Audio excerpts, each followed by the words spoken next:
Enfunda nnyingi wabadde nga ebikolwa eby'ekitujju ebibadde bituusibwa ku bannayuganda omuli okwokya amasomero, okuba bbomu, okusanjaga abantu n'ebirala, era nga gavumenti evaayo n'etegeeza nga ebikolebwa abatujju okuva mu bibinja eby'enjawulo.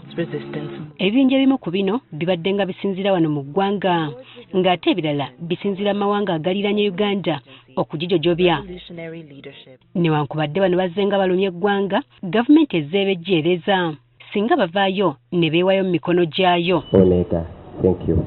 Kati n'olwaleero ssentebe wa kakiiko kano ka Uganda Amnesty Commission era nga yaliko omulamuzi wa kkooti enkulu Peter Onega ategeeza nga bwe baliko abantu abali mu mitwalo 2 be basonyiye. The Amnesty Commission has pardoned over 28,340 Ugandans who have been fighting NRM government. Bano be bamu ku bantu abazze nga balwanyisa gavumenti okuva mu 1996 nga kyejjejje mu buyinza. Onega tubulidde nti bano be beetabanga mu bulumbaganyo obw'enjawulo nga bava mu bibinja eby'enjawulo. These are people who have been involved in insurgency from various fighting groups.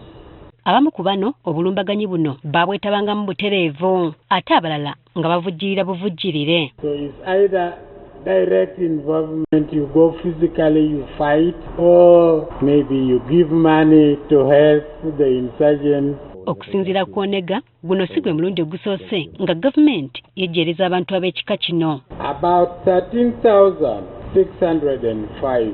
These are people from the Lord's Resistance Army who have got amnesty. West Nile Bank Front comes second with 6,580 former combatants who have embraced amnesty. Onajjukira nti yali akulira abayeekera ba ADF Jamiru Mukulu yakwatibwa era nga kati atemeza amabega wa mitayimbwa. Onega agamba nti abayeekera bano n'ab'ekibinja ki LRA abali bakulirwa Joseph Kony abamu ku bo bakyaganya okwewayo mu mikono gya gavumenti kuba nabo basobola okuweebwa ekisonyiwo. Actually, we would appeal to them. The Commission appeals to those who are still outside in rebellion to come back home. They know me. Fighting has not helped. We want to stop fighting. We want peace in the country. Atubulidde nti nga bamaze okubasonyiwa balwana bw'ezizingiriro okulaba nga babajjamu embeera z'ekyekera wamu n'okubajjako ebirwanyisibwa era oluvannyuma babatwala ne babaza gye bali babeera n'okubawa ebyetaagisa mu bulamu obwa bulijjo ko n'entandikwa okusobola okwebeezaawo. We give them blankets, just basic household things. Some can go for carpentry, some can go for mechanics. To start them a living, that is for resettlement. And we give 240,000 Uganda shillings.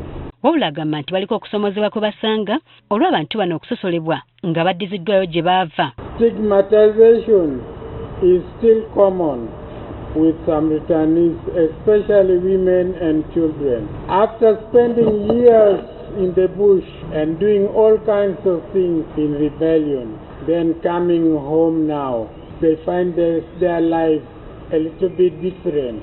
Ono atubulidde emitendera omuyeekera ayagala okwewayo mu mikono gya gavumenti gy'ayinza okuyitamu. But you can quietly go to a magistrate, go to a local council leader, go quietly to the police and just report, and these people will lead you to the amnesty.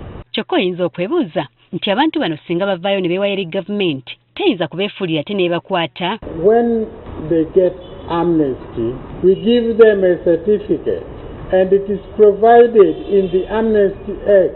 Such person who has got a certificate is no longer liable for prosecution, which means such person can no longer be prosecuted for any crime he committed in the process of rebellion. Obulo nategeezezza nga bwe baweebwa ssente ntono ennyo okusinga kwezo ze beetaaga okutambuza emirimu gyabwe ng'akakiiko, ekintu ekibakalubiriza mu ntambuza y'emirimu gyabwe. Our budget as of today is just over 2 billion shillings per year. Jennifer Kabale, agafeeyo ku Spark TV.